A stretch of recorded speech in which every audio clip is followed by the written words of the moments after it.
Hello viewers, আসসালামু আলাইকুম। আজকে আমরা বাক কনভার্টার সম্পর্কে শিখব।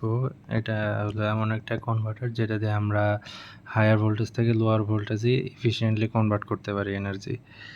আচ্ছা, এটা হলো একটা সিম্পল বাক কনভার্টারের সার্কিট যেটা দিয়ে আমি আর কি ডেমনস্ট্রেশন দিব। আরও ডিটেল কীভাবে বানাইতে হয় ইত্যাদি আমি আরেকটা ভিডিওতে বানাবো নি। তে এই সার্কিটটা আপাতত ইনপুট প্রায় 8 থেকে 16 ভোল্টেজ পর্যন্ত কাজ করবে। 8 থেকে 16 ভোল্ট, আর আউটপুট পাওয়া যাবে অ্যারাউন্ড ইনপুট যা আছে তার থেকে প্রায় 2 ভোল্ট কম।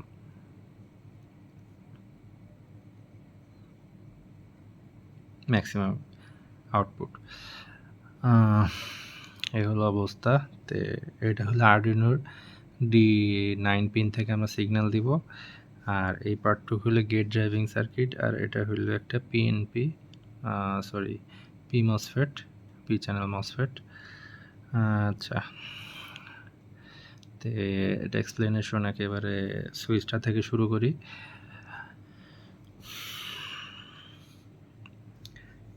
পি মসফেট মূলত কীভাবে কাজ করে সেটা হইলো, এটা সোর্স, এটা হইলো ড্রেন, আর এটা হইলো গেট, আর এটা হইলো লোড।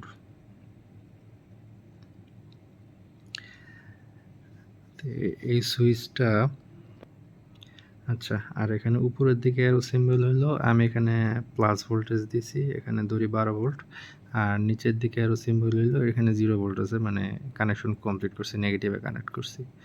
আচ্ছা, তো এই গেটে আমি যখন এই 0 ভোল্ট দিব, তখন এই সুইচটা অন হবে, আর গেট যখন আমি এই সোর্সের সাথে কানেক্ট করব তখন এটা অফ হয়ে যাবে। তাহলে গেট 0 ভোল্টেজ দিব না, গেট আর কি মূলত এই সোর্সের থেকে নেগেটিভ 10 ভোল্ট দিলে এটা ভালোভাবে অন হয়ে যাবে, আর 20 ভোল্টের বেশি দিলে এটা নষ্ট হয়ে যাবে। তো গেটের রেঞ্জ হইলো, এটা অন হবে হইলো সাধারণত 8 থেকে 20 ভোল্ট নেগেটিভ।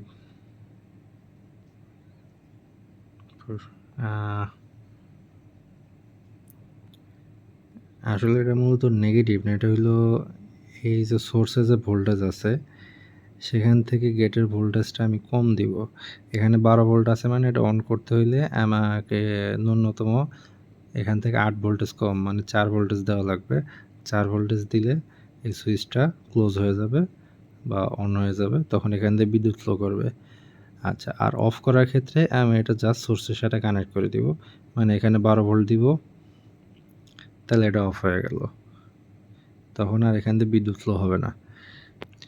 এভাবে সাধারণত পি চ্যানেল মসফেট ইউজ করা হয়। এটা আর ইউজ একটু রেয়ার, কারণ এটার অন রেজিস্ট্যান্স অনেক বেশি। ওটা আমি এক্সাম্পলে দেখাবো নি। মসফেট গরম হয়ে যায় খুব সহজে। আমরা যেটা ইউজ করছি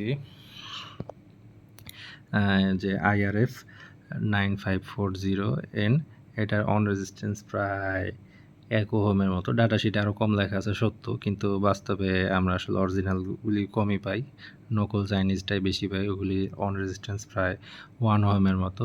তো এটা খুব অল্প কারেন্ট ফ্লো হইলে অনেক গরম হয়ে যায়। আচ্ছা, যা হোক, তো এটা হইলো সুইচের পার্টটা, এই পার্টটার ব্যাখ্যা, এটা কখন অন হবে অফ হবে। এরপরে আসি হইলো পরের পার্টটা, ইন্ডাক্টরের কাজ কি, আর এই ক্যাপাসিটরের কাজ কি, আর এই ডায়োডটার কাজ কি। আচ্ছা, এটা এখানে, তো এটা তো সুইচ আমরা জানতে পারলাম। তো এই সুইচটা যখন অন অফ হবে তখন আমরা অনেকটা এরকম সিগন্যাল পাবো, তাই না? এখানে এই সিগন্যালটা, এখানে ইন্ডাক্টর আর ক্যাপাসিটর একটা ফিল্টার গঠন করতেছে, লো পাস ফিল্টার। তো এখানে লো ফ্রিকোয়েন্সির পার্টটা পাস করবে। এটা এই ফ্রিকোয়েন্সির তুলনায় এতটাই কম ধরা হয় যে এটার আউটপুটটা আসলে আর ফ্রিকোয়েন্সি থাকে না, এটা মূলত ডিসি হয়ে যায়। এটা আরও আসলে অন্য ব্যাখ্যা আছে, তা আপাতত এভাবে ব্যাখ্যা করতেছি। তো এখানে এটা অফ অবস্থায় যে এনার্জিটা থাকে ওটা এই ডায়োড দিয়ে পাস হয়। আচ্ছা, একটু ভালো করে বলার চেষ্টা করি। এখান দিয়ে বিদ্যুৎ যখন ফ্লো হচ্ছে, কারেন্ট ইন্ডাক্টর দিয়ে লিনিয়ারলি রাইজ করে। সাধারণত রেজিস্টরের ক্ষেত্রে এটা ওরকম লিনিয়ার হয় না, এটা স্টেপ ফাংশনের অনেকটা। তে এইখানে তখন চুম্বক ক্ষেত্র তৈরি হচ্ছে, মানে আবেশিত হচ্ছে, আর এই সাইডে আমি একটা ভোল্টেজ পাবো এটা রাইজ হওয়ার সাথে সাথে। এটা 50% হলে আমি যদি এখানে এই ধরলাম এখানে 12 ভোল্টেজ দিছিলাম, তাহলে এটা যদি 50% ডিউটি সাইকেল পর্যন্ত আমি চালাই, তাহলে আমি এখানে অবশ্যই 6 ভোল্ট পাবো। আচ্ছা, পাইলাম। তারপরে তো আমি সুইচটা অফ করে দিলাম। অফ করে দিলে কি হবে? অফ করে দিলে এই ইন্ডাক্টরের ভিতরে যে চুম্বক ক্ষেত্রটা তৈরি হয়েছে, এটা আস্তে আস্তে কোলাপস করবে। কোলাপস করবে কোন দিক দিয়ে? এই বিদ্যুৎটা এদিক দিয়ে, এখান থেকে তো সুইচ ক্লোজ হয়ে গেছে, এখানে আর কানেকশন নেই। এই চুম্বক ক্ষেত্রটা কোলাপস হওয়ার সময় ইন্ডাক্টর থেকে বিদ্যুৎ এদিক দিয়ে ফ্লো হবে এই ডায়োড দিয়ে। এই জন্য এই ডায়োডটা ইউজ করা হয়, এটাকে ফ্রি হুইলিং ডায়োড বলা হয়। এটাকে যদি আমি একটা চাক্কার মতো চিন্তা করি, চাক্কা ফুল স্পিডে ওঠার আগে আমি বন্ধ করে দিছি, আবার ওই চাক্কা মানে ইনার্শিয়ার কারণে যে ঘুরবে, ওই ঘোরার পথটা হলে এই ডায়োডটা দেওয়া হয়। হ্যাঁ, তো এই বন্ধ থাকা অবস্থায় সুইচটা, তখন আমি ভোল্টেজটা পাবো হলো এই ফ্রি হুইলিংয়ের মাধ্যমে। তো এভাবে আর কি এটা মূলত কাজ করে। খুব ভালো ব্যাখ্যা আসলে দিতে পারলাম না। আচ্ছা, তারপরে হইল এটার গেট ড্রাইভিং সার্কিটটা। গেট ড্রাইভিং সার্কিটটা হলো আমি মূলত এই আরডুইনো থেকে তো 5 ভোল্ট পাচ্ছি। 5 ভোল্ট দিয়ে তো আর এটা অন অফ হবে না। এখানে যদি 12 ভোল্টেজ থাকে, এখানে 5 ভোল্টেজ দিলে এখানে 7 ভোল্টেজের ডিফারেন্স হয়।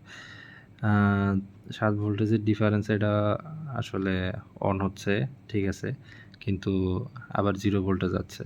তাহলে 0 ভোল্টে ওটা অনই থাকতেছে, মানে এটা মূলত অফ হবে না। তাই আমি আসলে এই লেভেলটা শিফট করার জন্য এই সার্কিটটা ইউজ করি। ফার্স্টে লেভেল শিফট করার জন্য এই সার্কিটটা ইউজ করছি। এটা হলো একটা সিম্পল নট গেট। এখানে আমি 5 ভোল্টেজ দিলে এখানে আমি এই ট্রানজিস্টরটা অন হয়ে যাবে, এখানে 0 ভোল্টেজ পাবো। আবার এখানে যদি আমি 0 ভোল্টেজ দিই, তাহলে এটা অফ হয়ে যাবে। অফ হয়ে গেলে এটা ওপেন সার্কিট, তখন এটা এই দিক দিয়ে উপরে কানেক্টেড হয়ে যাচ্ছে, যেটা হলো এখানে 12 ভোল্ট আমরা চিন্তা করছি, তো এখানে 12 ভোল্টের সাথে কানেক্ট হবে। তো এভাবে এটা 0 ভোল্ট আর 12 ভোল্টের মধ্যে সুইচ অন অফ হবে। তো এভাবে আমরা 5 ভোল্ট থেকে 12 ভোল্টেজে গেলাম। আচ্ছা, এটা সরাসরি আমি মসফেটে কানেক্ট করে দিতে পারতাম, ঠিক আছে, কিন্তু মসফেটের যে গেটের চার্জ আছে ওটা প্রোভাইড করার জন্য আমি যথেষ্ট কারেন্ট এই সার্কিট দিয়ে দিতে পারতাম না। এটা দিলে মসফেট অন অফ হইতে মসফেট অনেক লো ফ্রিকোয়েন্সিতে রান করা লাগতো। তো এই সিগন্যালটাকে আরেকটু শক্তিশালী করার জন্য আমি এখানে একটা এই পুশ ফুল সার্কিট ইউজ করছি। এই সার্কিটটা যা করে সেটা হইল, আমি এখানে যখন এই 12 ভোল্ট পাচ্ছি, 12 ভোল্ট পাইলে কি হয়, এই সার্কিটটা তখন এই 12 ভোল্টে এদিক দিয়ে যাই মসফেটের এখানে এই গেটে যায়, আর তখন এই ট্রানজিস্টরটা অন হয়ে যায়, তখন এদিক দিয়ে হাই কারেন্ট ফ্লো করে, বিটাগুণ কারেন্ট আর কি, ট্রানজিস্টরের সুইচিংয়ের রুলস অনুযায়ী। আর যখন আমি অফ করব, এখানে 0 ভোল্টেজ আসবে, তখন এটা তো অফ হয়ে গেল, তখন এই যে এখানে যে বিদ্যুৎটা গেল ওইটাই এই নিচের ট্রানজিস্টর দিয়ে গ্রাউন্ডে চলে যাবে। তো এভাবে এটা খুব ফাস্ট আর কি চার্জটা প্রোভাইড করতে পারে গেটে অন করার জন্য, আবার ডিসচার্জও করতে পারে। তো এটা দিয়ে মূলত আমি টেস্ট করছি, প্রায় 100 কিলোহার্টজ পর্যন্ত ইউজ করা যায় এই সার্কিটটা। অন্যান্য ক্ষেত্রে ইউজ করতে পারবেন আপনারা। আর যদি আরও বেশি স্পিড লাগে, তাহলে এইখানে একটা শর্টকি ডায়োড ইউজ করা যায়, এটাকে বেকার ক্ল্যাম্প বলে। এটা ইউজ করলে এটা অ্যারাউন্ড 200-250 কিলোহার্টজ পর্যন্ত ইউজ করা যায়। আচ্ছা, তবে আরডুইনোতে আমরা এখানে ইউজ করতেছি 62.5 কিলোহার্টজ। তাই বেকার ক্ল্যাম্পটা ইউজ করি নাই। যদি ইউজ করলে ভালো হতো, তবে ইউজ করি নাই, কেন লাগবে না এখানে। তো এটা হলো গেট ড্রাইভ, আর এখানে হলো বাক সার্কিটটা চলতেছে। তো আপাতত একটা লাইভ ডেমো দেখি, পরে আমরা সিমুলেশন একটু দেখব। এটা হইলো আমাদের সার্কিট, এটা দিয়ে আমি লাইটটা রান করব লোড দেখানোর জন্য। আর ভোল্টেজ দেখানোর জন্য একটু কম লোড ইউজ করা লাগবে, কারণ এই সার্কিটটা আসলে অত বড় না, আর ব্রেডবোর্ডে অত ভালো করে বাক সার্কিট কাজ করে না। আর এখানে আমরা সিগন্যাল দেখব, সুইচিংয়ের সিগন্যালটা দেখব আর আউটপুটটা দেখব। আর এটা হইলো আরডুইনো কোড। এখানে আমি মূলত পটটা দিয়ে ডিউটি সাইকেল কন্ট্রোল করতেছি। এই যে ডিউটি সাইকেল কমাচ্ছি, আর কমাইলে এটা অন হবে। এই যে লাইটটা অন হয়েছে, এই ফুল ব্রাইটনেস।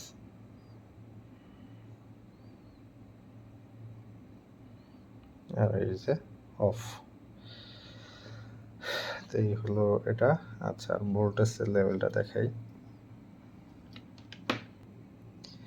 এই যে পট ঘোরাচ্ছি, ভোল্টেজ আস্তে আস্তে বাড়তেছে, বাড়তে বাড়তে আমার ইনপুট প্রায় 12 ভোল্টের একটু কম ব্যাটারি থেকে রান করতেছি। এই যে এইটা আসলো।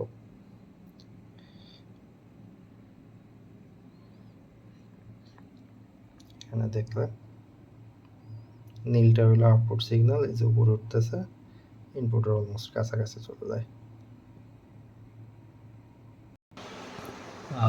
এখানে সার্কিটটা মূলত এনমোস দিয়ে দেখাইছে, আমি ওখানে পিমোস দিয়ে দেখাইছিলাম।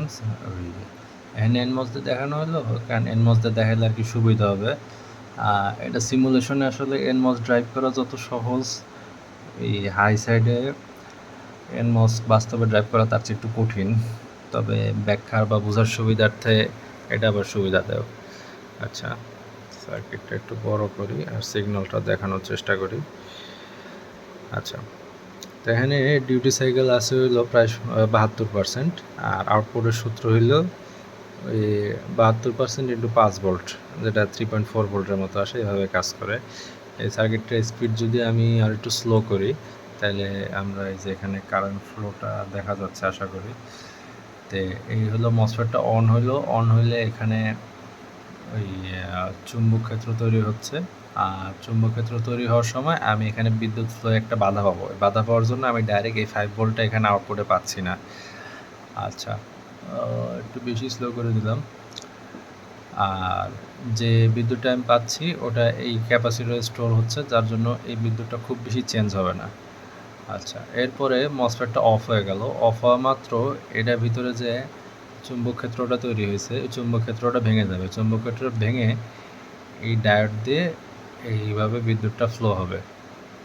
ফার্স্টে কীভাবে, সুইচটা অন থাকা অবস্থায় বিদ্যুৎটা সরাসরি এদিকে যাচ্ছে, ডিউটি সাইকেল অর্ধেক করি। আর যখন সুইচটা অফ হয়ে যাবে তখন বিদ্যুৎ ক্ষেত্র এভাবে ফ্লো হবে। এভাবে মূলত বাক সার্কিটটা কাজ করে। হ্যাঁ,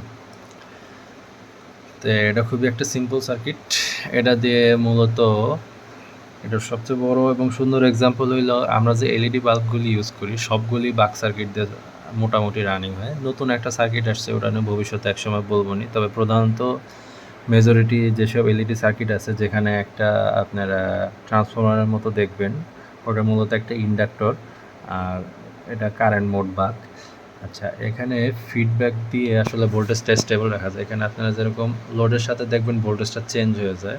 আমি যদি এখানে লোডটা বাড়াই দিই, এখানে 1K আছে, আমি 100 ওহম দিই, তাহলে দেখবেন আপনার ভোল্টেজটা কমে যাবে। এই যে কমে গেছে।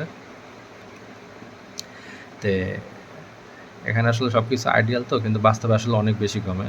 তো এটা অ্যাডজাস্ট করার জন্য আমি ডিউটি সাইকেলটা হালকা একটু বাড়াই দিব, তাহলে আবার আগের জায়গায় চলে যাবে। আচ্ছা, এই অপারেশনটাকে বলা হয় ফিডব্যাক অপারেশন। এই ফিডব্যাক সম্পর্কে আমি একটা কমপ্লিট বাক কনভার্টার দিয়ে পরে একটা ভিডিও বানাবো ইনশাল্লাহ।